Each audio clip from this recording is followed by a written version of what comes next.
तो आज हम बात करने वाले हैं टॉप 7 पावरफुल सिबलिंग्स की, क्योंकि कॉमिक्स में से बहुत सारे भाई बहन एग्जिस्ट करते हैं जो अपने कंबाइंड पावर से यूनिवर्स को डिस्ट्रॉय कर सकते हैं और कुछ तो मल्टीवर्स को खत्म करके वापस बनाने की ताकत रखते हैं। तो नंबर 7 प्रोफेसर एक्स और जगरनॉट। अब जिन्हें नहीं पता उन्हें बता दूं कि कॉमिक्स में चार्ल्स जेवियर और केन मार्को दोनों सौतेले भाई हैं। ये बात अलग है कि चार्ल्स एक म्यूटेंट था और केन मार्को एक आम इंसान, लेकिन बड़े होकर ये दोनों मिलिट्री फोर्सेस ज्वाइन कर लेते हैं और एक मिशन के दौरान केन को एक टेंपल में क्रिम्सन जेम ऑफ साइटोरक मिलता है और जब केन उस पत्थर को हाथ में उठाता है वो जगरनॉट बन जाता है, एक अनस्टॉपेबल मॉन्स्टर। अब चार्ल्स के पास टेलीपैथिक एबिलिटीज है और जगरनॉट की पावर लेवल हल्क के बराबर है। कॉमिक्स में ये दोनों भाई एक दूसरे के दुश्मन बने रहे, लेकिन अगर ये दोनों साथ मिलकर काम करते तो ये एनिमी को मेंटली और फिजिकली दोनों तरफ से अटैक करके बीट कर पाते, क्योंकि प्रोफेसर एक्स जीन ग्रे जैसे पावरफुल म्यूटेंट के पावर को मेंटली ब्लॉक कर सकता है और जगरनॉट इतना पावरफुल है कि उसने थॉर के गॉड ब्लास्ट को सह लिया था। अब ऑफ कोर्स वो गॉड ब्लास्ट पावरफुल नहीं था, लेकिन फिर भी वो थॉर का काफ़ी पावरफुल अटैक था। तो सोचो अगर ये दोनों एक साथ मिलकर टीम अप करते तो एक्समैन के लिए कितना बड़ा एक एडवांटेज बन पाते। Number 6 Quicksilver and Scarlet Witch. Comics में ये दोनों मैग्नेटो के बेटे हैं। क्विकसिल्वर बहुत ज़्यादा तेज भाग सकता है और स्कारलेट विच के पास रियलिटी वार्पिंग पावर्स है। ये दोनों सिबलिंग्स एवेंजर्स भी रह चुके हैं। क्विकसिल्वर ने अभी तक कुछ एक्स्ट्राऑर्डिनरी नहीं किया, लेकिन House of M story line में स्कारलेट विच ने आउट ऑफ कंट्रोल होकर एक ऐसी रियलिटी बना दी थी जहाँ पर सब खुश थे, सबके सपने पूरे हो चुके थे। नंबर 5 लोकी और थॉर। अब लोकी एक फ्रोस्ट जायंट है, लेकिन ओडिन ने उसे बचपन में ही गोद ले लिया था, इसलिए वो थॉर का भाई भी है। ये बात अलग है कि ओडिन ने कभी लोकी और थॉर को सही से लाइफ लेसन नहीं दिए। एक तरफ थॉर है जिसे राजा बनने से कोई फर्क नहीं पड़ता और दूसरी तरफ लोकी है जिसे राजा किसी भी कीमत पर बनना है, फिर चाहे एसगार्ड पर रैग्नारोक शुरू क्यों ना हो जाए, लोकी को कोई फर्क नहीं पड़ता। कॉमिक्स में ज़्यादातर ये दोनों भाई एक दूसरे के खिलाफ खड़े थे।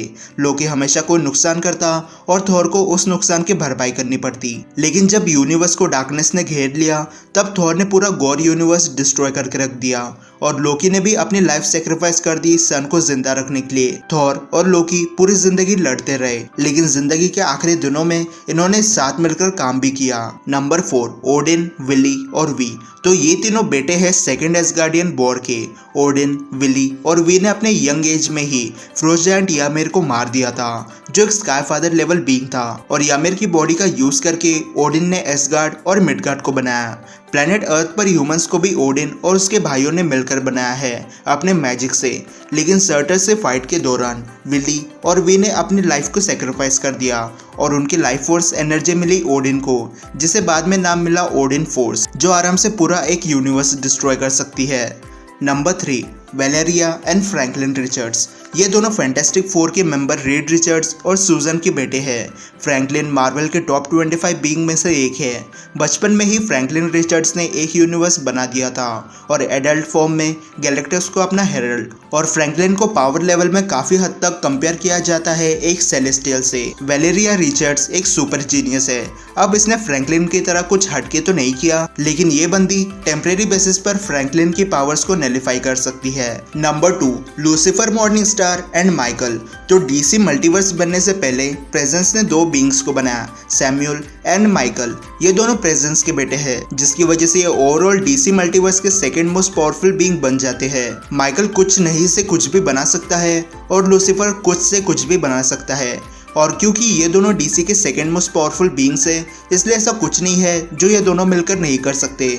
इन दोनों की मर्जी चले तो पूरा डीसी मल्टीवर्स को डिस्ट्रॉय करके फिर से बना दे, और ऐसी कोई पावर नहीं है जो इनके पास नहीं है, और पूरे डीसी यूनिवर्स में सिर्फ अकेला प्रेजेंस है जो इन दोनों का एग्जिस्टेंस खत्म कर सकता है, क्योंकि उसी ने इन्हें बनाया था। नंबर 1 दी एंडलेस। अब अपने नाम की तरह ये बींग्स ऐसे हैं जिन्हें कभी खत्म नहीं किया जा सकता। इवन ओमनीपोटेंट बींग्स लॉजिकली इन्हें नहीं मार सकते, क्योंकि ये है death, desire, destiny, dream, destruction, despair और डिलेरियम। फॉर एग्जाम्पल, जैसे हेला गॉड ऑफ डेथ है तो ये बंदी खुद डेथ है, और जैसे बीरस गॉड ऑफ डिस्ट्रक्शन है तो ये बंदा खुद एक डिस्ट्रक्शन है। ये कोई गॉड्स नहीं है, बल्कि ये बींग्स गॉड्स के ऊपर है जो रियलिटी के एज पर रहते हैं। इवन ये प्रेजेंस के बनाए डीसी यूनिवर्स से बाहर एग्जिस्ट करते हैं। इन्होंने कभी अपने पावर का शो ऑफ नहीं किया, क्योंकि इन्हें करने की ज़रूरत भी नहीं थी, क्योंकि ये खुद मौत, चाह, किस्मत, तबाही, निराशा, सपना और पागलपन है। और ये बीइंग्स सिर्फ डीसी यूनिवर्स नहीं बल्कि हर एक यूनिवर्स में एग्जिस्ट करते हैं, जैसे मार्वल, एनिमी और हमारी रियल दुनिया में भी। और डीसी ने इन्हें नाम दिया है द एंडलेस। तो ये थे टॉप 7 पावरफुल सिबलिंग्स। अब ऐसे भी कुछ सिबलिंग्स हैं जिनका नाम हमने वीडियो में नहीं लिया, लेकिन उनका नाम हम कभी नेक्स्ट वीडियो में ले लेंगे। लेकिन अब आप मुझे बताओ कि आपको सबसे ज़्यादा पावरफुल सिबलिंग की जोड़ी कौन सी लगी। और अगर आपको वीडियो पसंद आई होगी तो इस वीडियो को लाइक और शेयर करना मत भूलना, और चैनल को सब्सक्राइब करना इसी वीडियो देखने के लिए। तो फिलहाल के लिए इतना ही, मैं मिलता हूँ आपसे अगली वीडियो में, तब तक गुड बाय।